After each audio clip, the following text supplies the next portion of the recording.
Mainland shares taking their worst pummeling in 4 years today, down more than 5%. That's as funding concerns continue to rock the banking sector. And while the big lenders felt the pain, now down between 6 to 18% for the entire month, it's really the mid-sized banks that are getting hit today, like Minsheng Bank and Industrial Bank. You can see here, both hovering near limit down 10% for this session alone. Now, this all goes back to a PBOC-imposed lending crunch, as the central bank insisted again today that it sees a reasonable amount of liquidity in the financial system.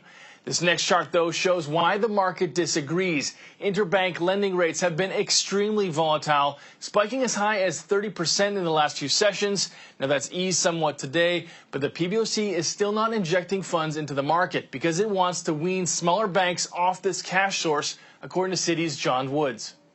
It's sending a fairly powerful message, particularly to the smaller banks, to essentially get their balance sheets in order. And by that I mean to stop borrowing at the shorter end of the curve, as it were, and arbitrage that interest rate differential out to the longer end of the curve. It wants to use liquidity for lending purposes rather than being directed towards the shadow banking sector, for example.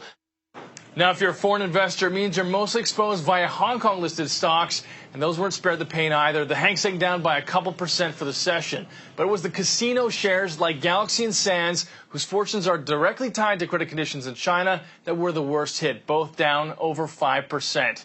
Now, with the People's Bank of China not blinking on those lending conditions, expect more pain to come for these already hurting Chinese shares.